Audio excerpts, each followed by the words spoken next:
evening, everyone. This is Jieji from Austin, Texas. And today we are going to continue our discussion on chapter 10, final instructions. So this will be our last lecture this semester, and that will be the final class for the discussion, the study of the rabbit's home, 10 chapters. And so what are the final instructions of Master Huineng? I think all of us will be very interested in that. And last week, we have discussed part of it. So this week, we are going to continue the discussion. So Venerable Master Xing Yun has brought the discussion of the lineage of the Tan school. And we all know that Master Huineng is regarded as the sixth patriarch of Chinese Tan school. And so when we say the sixth patriarch, that means it comes from the fifth patriarch, and fifth patriarch comes from the fourth patriarch, and so on. So lineage is a very important part in the Chinese Buddhist schools, because from lineage, then we know who your master is. And so that we can see the relationship between your teaching and your master's teaching. And we all want to know what is the source of the Dharma that you receive from. And so in this section, Venerable Master Xing Yun has discussed about what happened in India. So the first patriarch is regarded as Mahakashapa.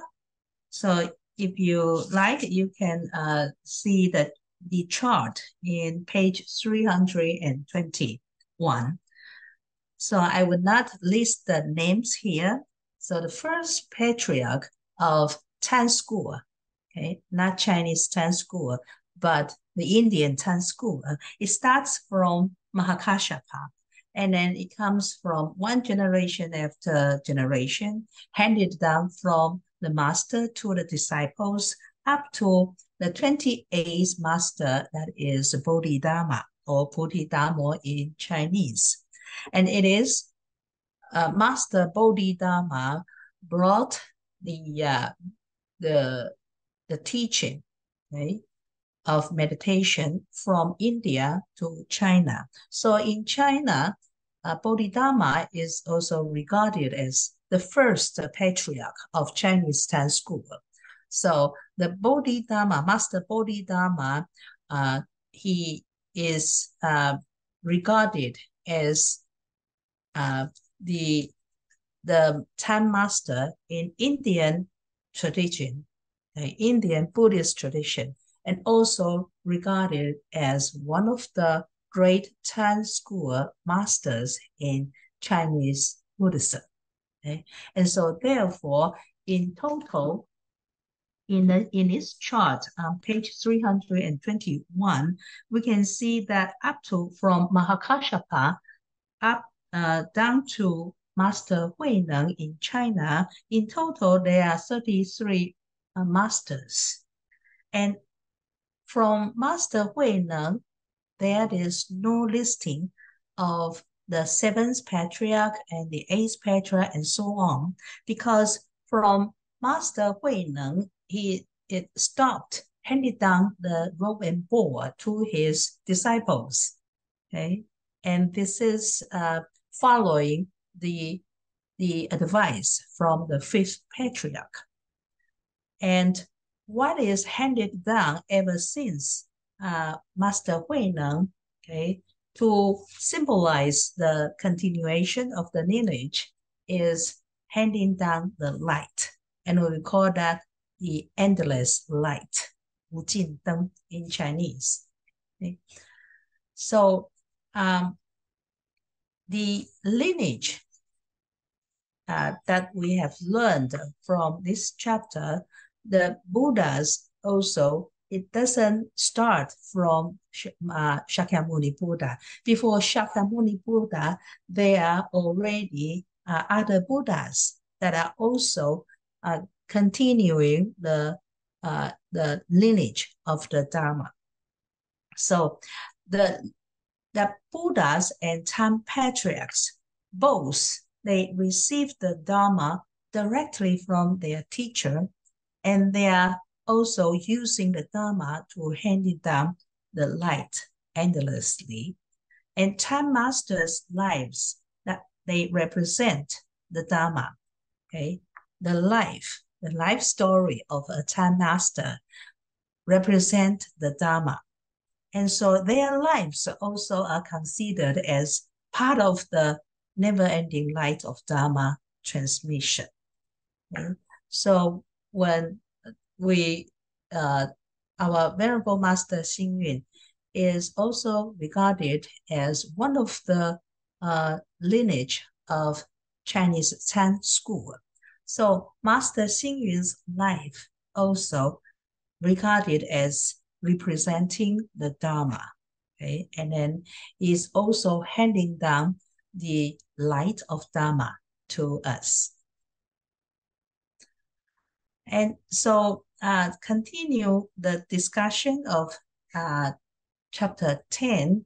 I think the sentient beings within the mind, okay? This section is very interesting, so I will spend some time here. So what is sentient beings? In Chinese, it's 众生. So here, Master Xing Yun gives definition of sentient beings. He says, that which is defiled by, or attached to, or craves, forms, feelings, perception, mental formation, and consciousness are called sentient beings. Okay? So when we talk about, we sentient beings, and we have to keep in mind this definition.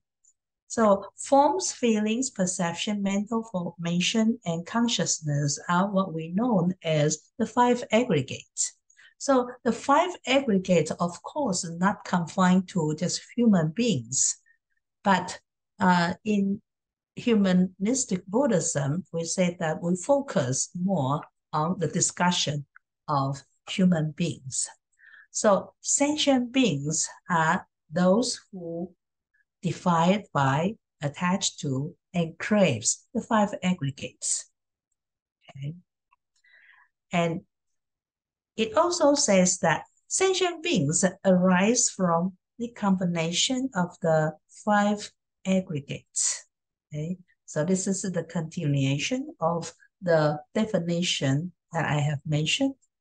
So here we have two kinds of definition about sentient beings. So the narrow sense, of course, it refers to human beings, but in broader sense, all that arises due to the coming together of conditions are regarded as sentient beings. So therefore, it includes human beings, animals, plants, mountains, rivers, and land. So meaning that it includes sentient beings and non-sentient beings, okay, in this broader sense. So sometimes people are discussing about whether mountains have feelings, whether rivers, land has feelings or not. Okay, in a broader sense, all these are regarded as sentient beings, because in Huayan Sutra, it says that all phenomena in the world are nothing but the projection of our mind. And it is from our mind that we project all these worldly phenomena. So, of course, that also regarded as sentient beings.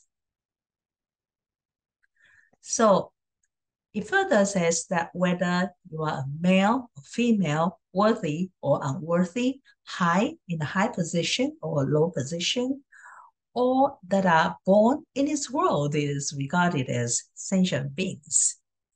And also another definition for sentient beings is one who experiences many births and many deaths.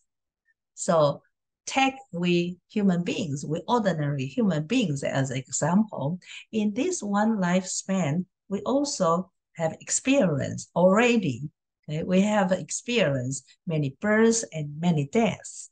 So one day can be our cycle of birth and death, 24 hours a day, or even 1 hour can be regarded as our birth and death. And maybe just a minute, one moment that we have our birth and death. So sentient beings, okay, defined as one who experiences many births and many deaths. Okay. So here's the question asked. Are Buddhas and Bodhisattvas sentient beings? Okay, Buddhas and Bodhisattvas, they are holy beings, but are they still regarded as sentient beings or not? According to Venerable Master Xing Yun, the writer of this book, okay, The Rabbit's Home, Venerable Master Xing Yun says, yes, Buddhas and Bodhisattvas are sentient beings. Okay? The difference is that if you have thoughts of delusions, okay, then you are not awakened. When you are thought of awakening, okay, then you are an awakened sentient beings. And we as ordinary human beings, we have the Buddha nature within us. Okay, so we are sentient beings and we are not yet fully awakened, but we have the Buddha nature within us. And so when we are seeking for enlightenment, we should not look outside because the Buddha nature is within us. So therefore, we should look within because all sentient beings are within our minds. Remember, the Huayan Sutra says that all the phenomena in the world is nothing but a projection of our mind. Okay? And here we further understand from this sutra that Buddha nature is within us. And so therefore, our spiritual cultivation should look within instead of looking the Buddha nature outside.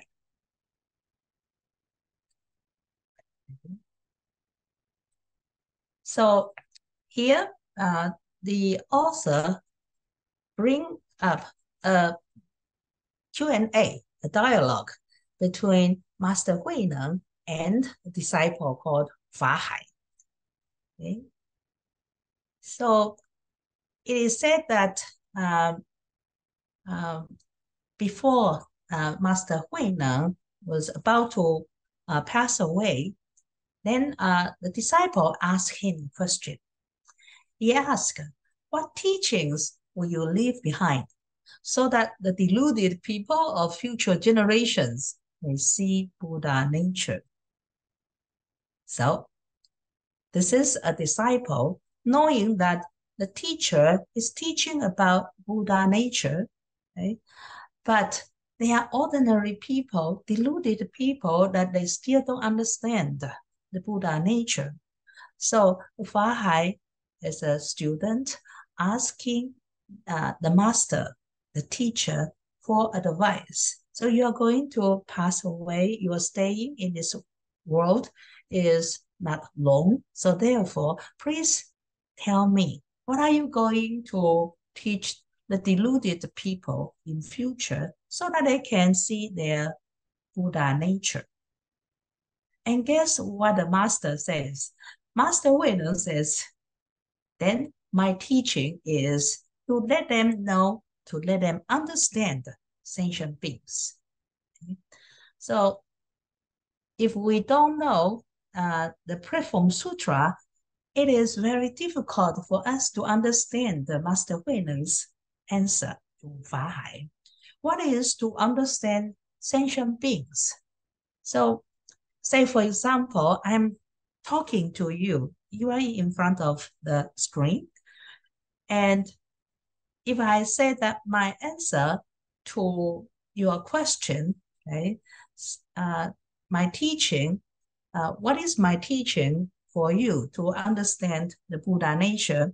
And then say, so now let me see. Henny is in front of me in the screen. And if I say that to understand Henny, that you can understand, you will be able to see Buddha nature, then it is very difficult to understand what is that.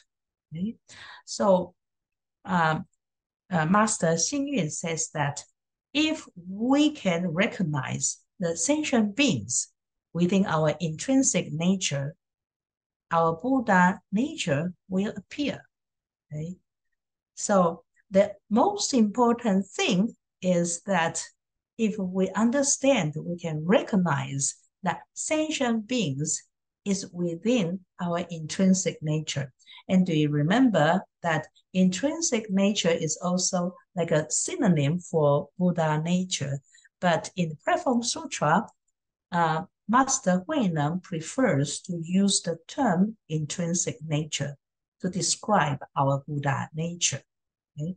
So if we can recognize that the sentient beings is within our intrinsic nature, then of course the Buddha nature will appear.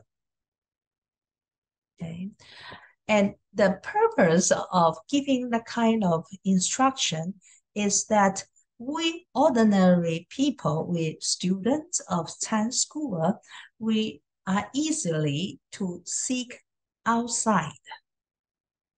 So what are outsiders? In Chinese, we say 外道.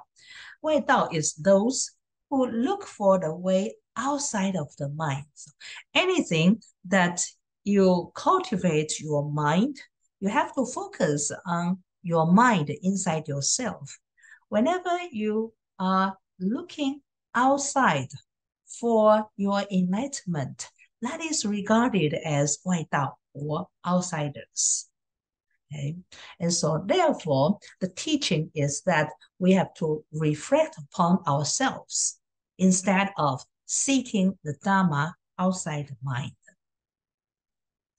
So here I put on the slides the picture of the Buddha sitting under the tree meditate.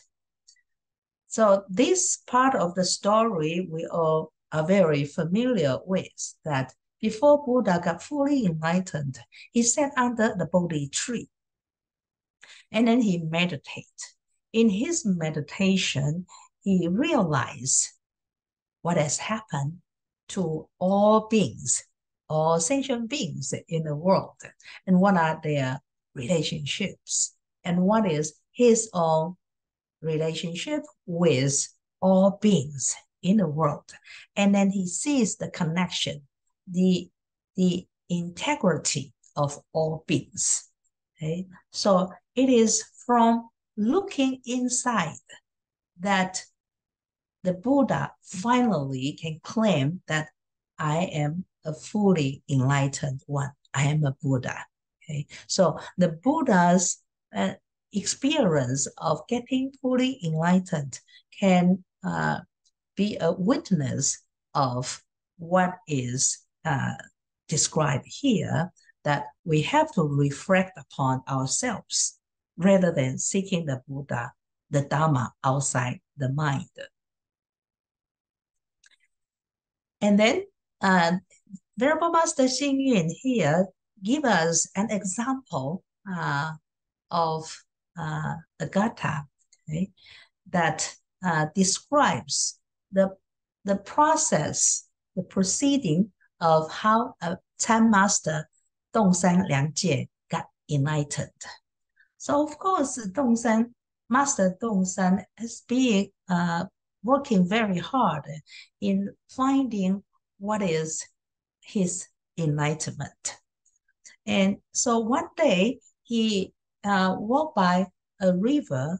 So he looked into the river and see the reflection of his own face. And it is by observing, watching the reflection of himself on the river, then he got fully enlightened. He has enlightenment of what is suchness, okay, and what is his intrinsic nature. So let's study the point line by line. Okay? So let me read that first. Okay, it says, "Do not follow others' search. From very far away, I am separated. Now I am alone. I go, and everywhere I find the river's path. The river's path is now myself. I now am not the river's path. You should understand it as so. Then one can attain suchness." Okay? So this is a very good example of how to describe your enlightenment. Okay, what is that enlightenment there? And so the first line, do not follow others' search. Okay? And it is can also regard as do not follow the path of searching enlightenment outside. Okay? And second line, from very far away, I'm separated. It is because if you do that, following others' search or search your Buddha nature outside, then you will be very far away. You distance yourself from what is enlightenment. Okay? So the third line, now I am alone. I go.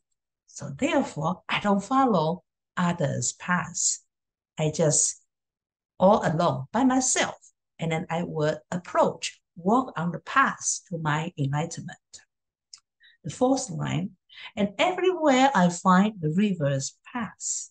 So now, because when writing this poem, he was passing a river. Okay, so he's walking beside a river, and everywhere I find the river's path. And so therefore, he is finding the path to enlightenment everywhere. Okay, now that he got enlightenment by looking his reflection from the river, and of course, at that time he says that, okay, so if I can have enlightenment here, of course, everywhere I can find enlightenment. Okay, and this is his enlightenment. The fifth line, the river's path is now myself. I now am not the river's path. Now, this is a very important line in this point. See, the river's path is myself. Now it is myself. However, I am not the river's path. So it is not equal. Okay?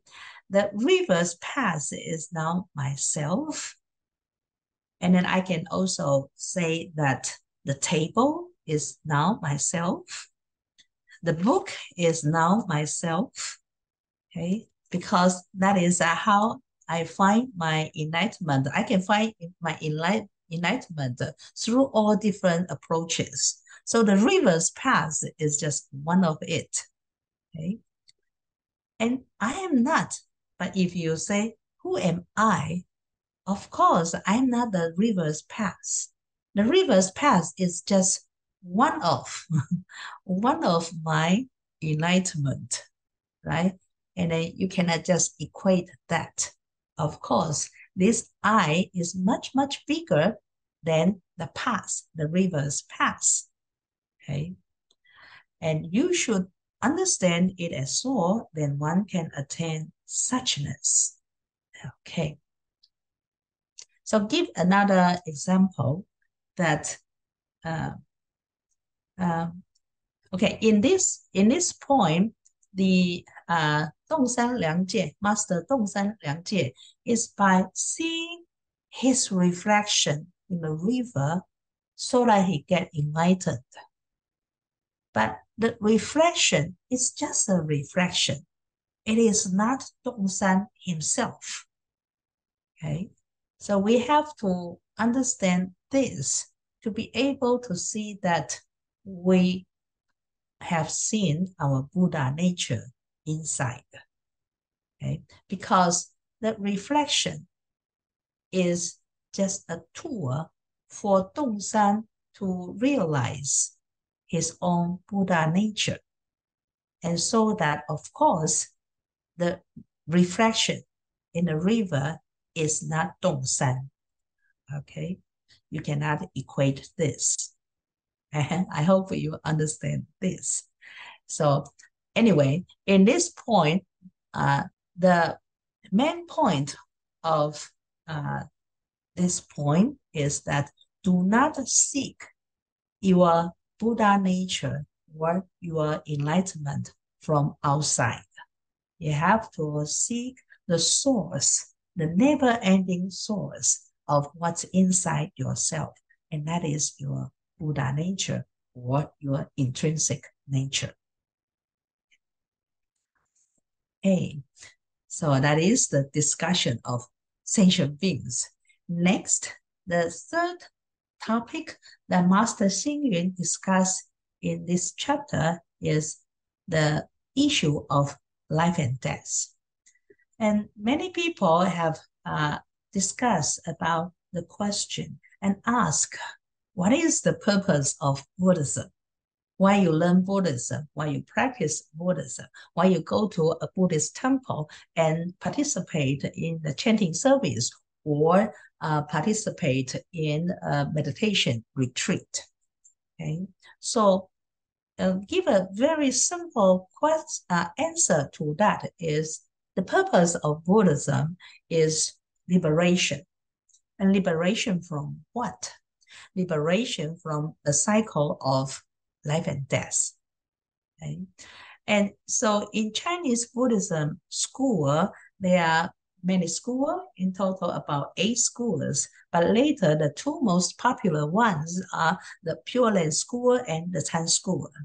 In Pure Land School, it gives us the instruction that if you recite the Buddha's name, then you will be reborn in the Pure Land, and that is your liberation. And in Chan School, it tells us that understanding the mind and seeing intrinsic nature, okay, and then you will be liberated from the cycle of birth and death. Okay, so in both schools, though the instruction, the approach to liberation from life and death, they are different, but eventually, the final goals is the same. Okay, it is to get out of the cycle of life and death. But every one of us, we are in the process of birth and death, then another birth and death, then another cycle of birth and death. So it gives, Venerable Master Xing gives us the example of a drop of water. So whether a bubble is rising or falling, it is still water. Okay? So that applies to the process of birth and death, is that though there are cycles of birth and death, okay, but it is still that thing. Okay, in the metaphor, it is still water, but in the discussion of liberation from the cycle of birth and death, and what is that there? And this is what we want to discuss about. Okay, so one example that is described in this chapter is Time Master Dao Kai. So in this story, okay, and Dao Kai says that I'm 76 years old now. My life is coming to an end. In life, I did not love heaven. In death, I do not feel hell. I will now let go of the body and exit the three realms, running free. And what is left for me? So running free, of course, that is the discussion of liberation, right? What is the purpose of practicing Buddhism? Liberation. So this Time Master Dao Kai, he was old, and then he is able to see the process of his life is coming to an end because he is now 76 years old. And then, so he says, I'm still alive. So in life, I did not love heaven. I'm not seeking to be born in as a heavenly beings.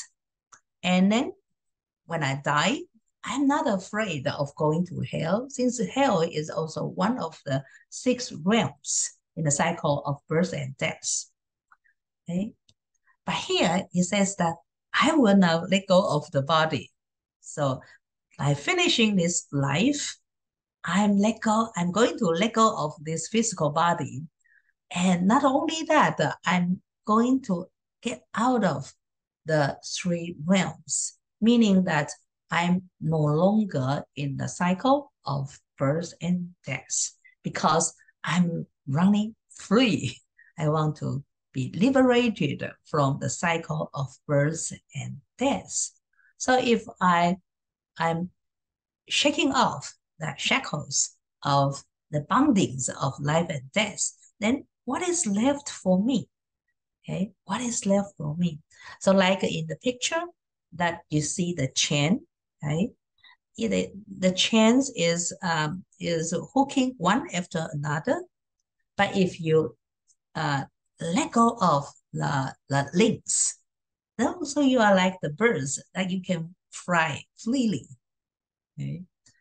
And this is how Time Master Dao describes that after learning and practicing Buddhism for so many years, then he's no longer attached to be born in the heavenly realms, and then he's not afraid of the unwholesome realms because after this life, he didn't want to be bound in these three realms.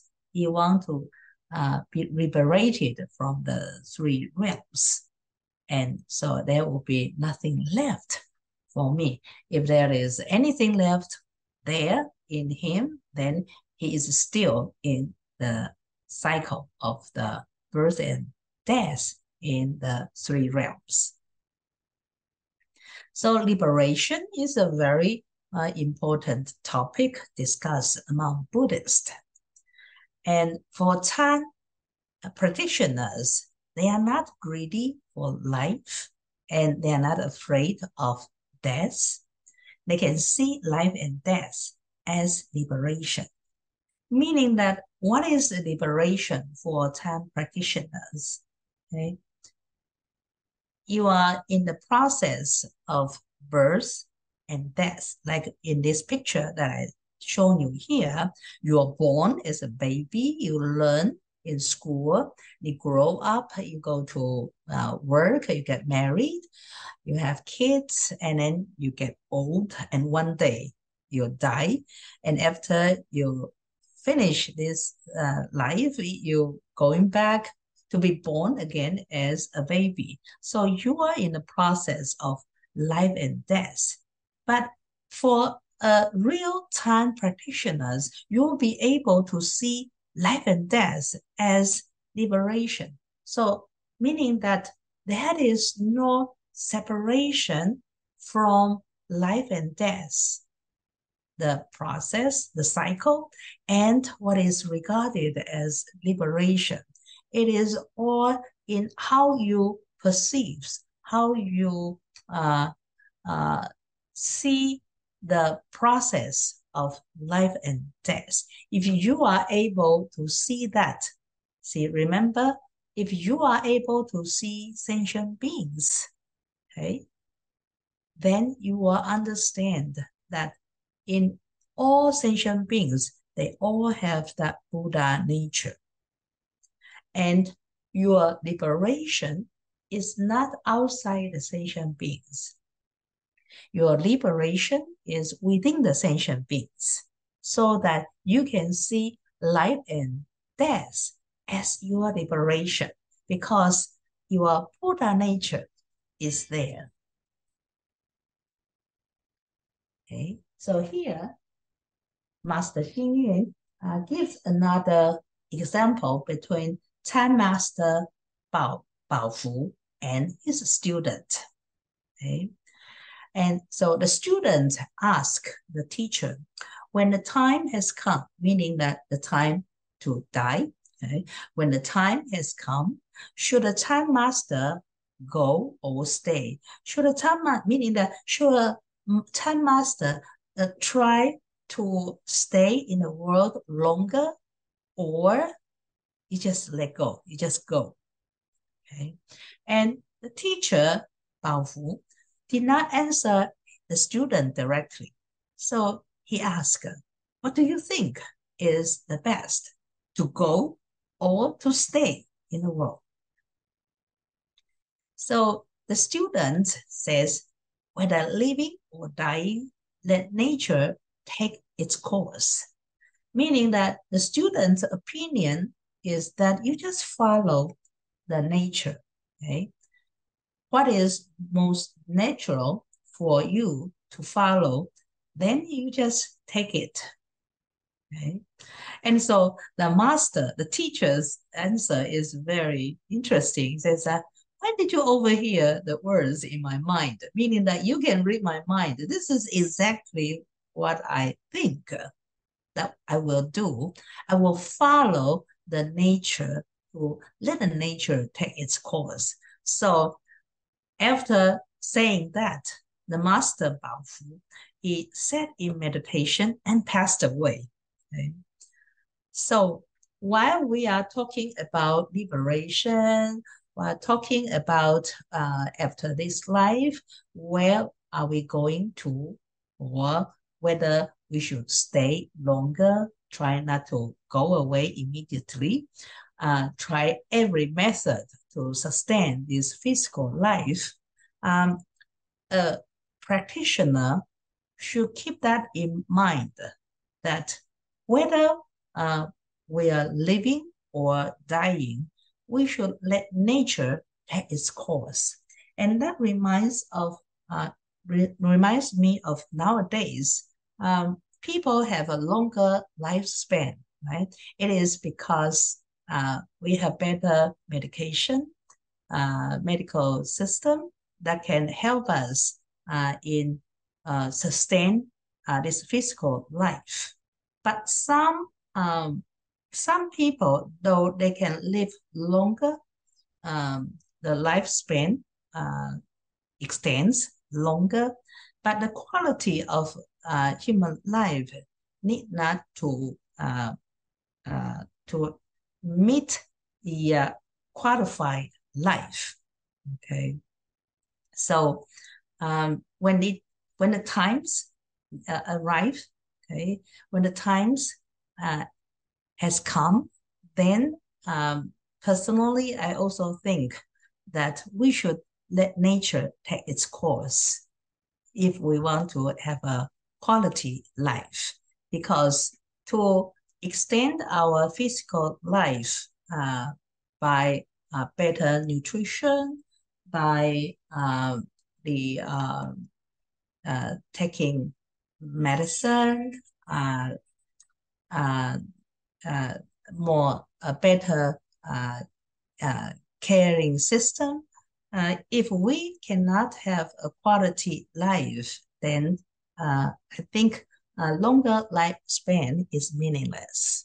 Okay. It's just my 2 cents. You can agree or disagree with me. Another story here is Master Pu Hua and Master Lin Ji. Okay?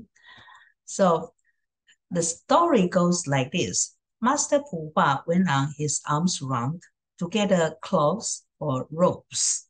Okay? And of course, he's not asking for the real clothes for his robes. Then Master Lin Ji understood what Pu Hua wants. So Master Lin Ji gave him a coffin. And Master Pu Hua, upon receiving the coffin, he was very happy. I think if it was we ordinary people will get angry, but Master Pu Hua was very, very happy, okay? Because coffin for him is the robes that is asking for, okay? And Lin Ji, he says that Lin Ji made a robe for me, and I will now wear it. So he is telling people, he says that tomorrow I will die at the east gate. So people find that it's very strange because Pu Hua at that time was a person looks healthy and he can eat, he can walk, and why he says that tomorrow he will die. So a lot of people follow him the next day. And so when Pu Hua arrives at the east gate, he says that too many people here, so I will not die today. Tomorrow, I will go to the south gate. If you want to see me die, you can go there. So the next day, people follow him to the south gate. And the next day, there are less number of the followers. But still, Master Pu Hua says, still too many people, so I will not die today. Tomorrow, I will go to the west gate. If you want to see me die, then please follow me in the west gate. And so now among the gathering, people say, you are a liar. We don't want to be fooled by you. So the next day, when Master Pu Hua arrived at the north gate, only very few people follow him there. And at this time, then Master Pu Hua looked around and said, you guys are very patient. So now you can see me die. So in this story, what we can learn from Master Pu Hua is that he is he's very open and he can embrace what will come to him as death of this physical body. He's not afraid of death. And more than that is that he can choose when to die. Okay? And it is said that an fully enlightened person can choose the date, the time to die. Okay. Okay. So next is a review of the theme, a very important key terms in this book. In Platform Sutra is inherent nature, or 自性 in Chinese. Sometimes it is translated as self-nature, okay? But because we don't want people to misunderstand self-nature as the ego, so inherent nature perhaps is more appropriate to describe what Master Huineng wants to share with us. So what is inherent nature? It is neither in motion nor still. Okay? If you stick to either one, then you're not right. Okay? It is neither arising nor ceasing. It is not coming or going. It is not right or wrong. Okay? By saying to negate the two extremes, what the master wants to tell us is that we have to walk on the middle path. So whichever happens in our life, in the phenomenal world, okay, we don't go to extremes to attach to either stream. We walk on the middle path. We don't want to be judgmental. We stay neutral so that we can embrace both extremes, while as a practitioner, we walk on the middle path. Okay? And as a Tan masters, since this is Platform Sutra, and so we want to bring our students' attention to Chinese Tan Buddhism. And the discussion of Tan masters in this Platform Sutra, we can see that they do not feel life and death, and they see life and death as a game. Okay? And they look lightly upon life and death and do not worry. Okay? So that is a very carefree life that we should bear in mind while reading and studying the Platform Sutra. And I think that is also the final instructions that Master Huineng would like to share with us. So the physical body may die, but the Dharma body, the wisdom life, the true mind, and intrinsic nature will live in the world forever. And so, in other words, that Master Huineng tries to tell us that we ordinary people, we oftentimes regard this physical body as real. And then so we take good care of this physical body, but we oftentimes neglect what is very, very important, and that is our Dharma body. Okay, so though here we use the body to describe Dharma, but actually it is the Dharma itself. It's the wisdom life. It's our true mind and our intrinsic nature. So what we need to focus on to dig inside ourselves is that Dharma body that will live in this world forever. Okay. So this is the end of my presentation of chapter 10, and I prepare the homework for you. So I would like you to rethink about what is sentient being.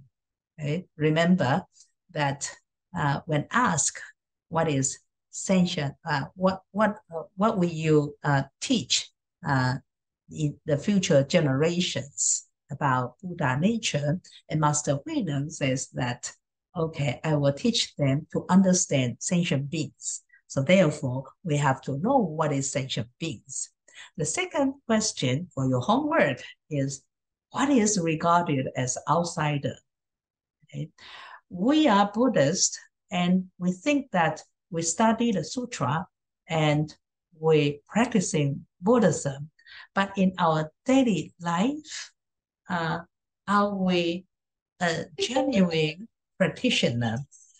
Excuse me. 喂，我现在等一下再给你。Sorry. The second question is very important because we become an outsider without knowing that. So while we are reciting the Buddha's name, for example, because the Amitabha Buddha's birthday is coming, and I'm sure many of you will attend the Amitabha Buddha service. So when we recite Amitabha Buddha's name, so what are we seeking after? Okay. Are we seeking a pure land outside in other direction? Okay. If we think that the pure land is out there, 从事西方过10万亿国土, as the Sutra, the Amitabha Sutra says that the pure land is in the west and then very, very far away from here. If you read the text in that way, then you are an outsider. Okay? Because in the Platform Sutra, Master Huineng told us that it's inside. The pure land is inside of us. Okay. Now, number 3, how do Time Masters see life and death? Does it inspire you to see life and death likewise? Okay. Are you inspired by these enlightened 10 masters? Okay. And you can reply as yes, and you can reply me as no. Okay. It all depends on how you feel. Okay. You have to tell your genuine feeling as a practitioner. Okay, so this will be your homework. Now that is my presentation. So I have students today. Okay, I have Henny, Tom, Jiali, okay, Sister Jiali and Jessica, Vincent. Okay, now you can ask questions or maybe feedback from my presentation today. Anyone? We have around 8 minutes. Okay. Anyone?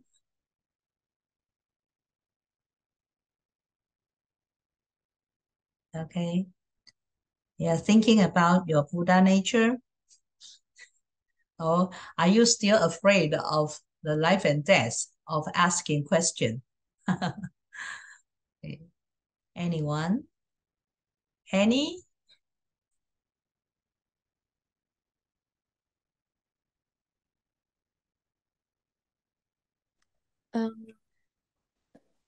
Venerable Jessing, I want to ask about the sentient beings. You mentioned that the plants and the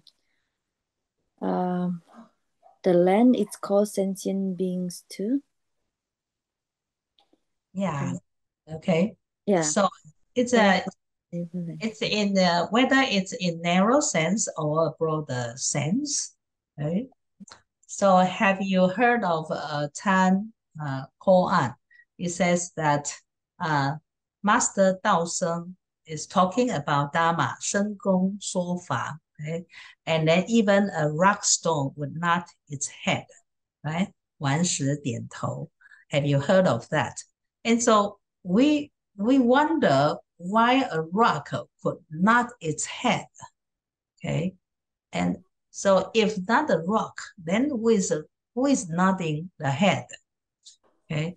And how are we going to interpret the story of that a master is giving a Dharma lecture and even the rock will nodding its head? Okay. So it's so popular, and are people telling lies? Okay. So if a rock can nod its head, that means it is like a sentient being, right? Because upon hearing the lecture from a master, then this rock is able to nod its head, right? How can a rock nod its head? Okay. Is there any magic play here? We don't know, but it is describing sentient beings in a broader sense. Okay? It is different from what we generally divide beings as sentient beings and non-sentient beings.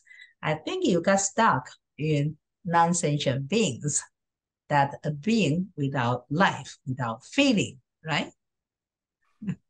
Okay, but here, what Master Huineng or what Master Xingyun wants to describe here is that in a much, much broader sense, okay, then what is that described here? All that arises due to the coming together of conditions, okay, can be regarded as sentient beings. Okay? So therefore, even plants, mountains, rivers, and land can be regarded as sentient beings. And not only that, in the Chinese literature, you can see, read poems, for example, that it would describes the skies, the clouds, the moon. Okay, oftentimes the moon. Okay, tomorrow is I think tomorrow is New Moon Day. Yeah, tomorrow is New Moon Day. So often that the poet would say that, oh, the moon is very lonely. So a lonely moon hanging on the sky. So the moon is regarded as non-sentient being, right? It doesn't have the feeling of lonely or not, but in the eyes of a poet, then the moon is lonely. The moon is lonely because it is the projection of the poet's mind. So at that moment, the moon becomes a sentient being. Okay? Can you understand that? And so therefore, 深公说法，完时点头. The master 深公 is giving a Dharma lecture. And then because that 深公, okay, is very confident about his teaching, his idea of that all beings can become a Buddha. Okay? And so therefore, that kind of self-confidence sort of enable him to see or to project that even the rock is nodding its head. Okay, so it's the sentient beings infusing life to the object out there to have life, like a sentient being, like a being that has feeling, that has feedback to his Dharma lecture. So the broader sense here is all that arises due to the coming together of conditions. So when the conditions are coming together, then that is the sentient being. Okay, I hope that answer satisfied your question. I think I can understand some already, but have to contemplate more. Okay. To meditate on the koan. Okay, any other? Okay, so I will make use of the final 2 minutes to express my thanks for you that it has been 1 school year that I give lecture on the Platform Sutra, and it is based on Venerable Master Xing Yun's commentary on the Sutra, which is entitled as The Rabbit's Horn.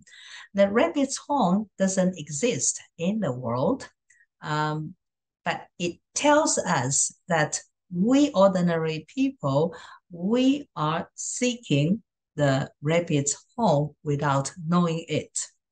And in the Platform Sutra, Master Huineng is time and again reminding us that enlightenment should be sought after inside ourselves. It's not out there. And he again and again reminding us we can have sudden enlightenment, but we still need time to practice. to cultivate ourselves, to sharpen, deepen our enlightenment.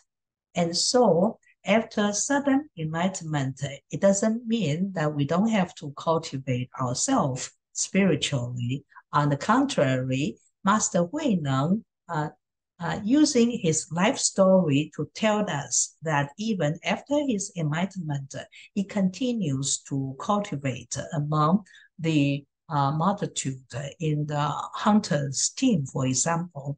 And it is from his continuous cultivation, then he was able, or finally, eventually, that he was able to teach what he has enlightened in public. So that is very important to keep in mind, that certain enlightenment is not just for that enlightened moment, that we have to continue our spiritual cultivation.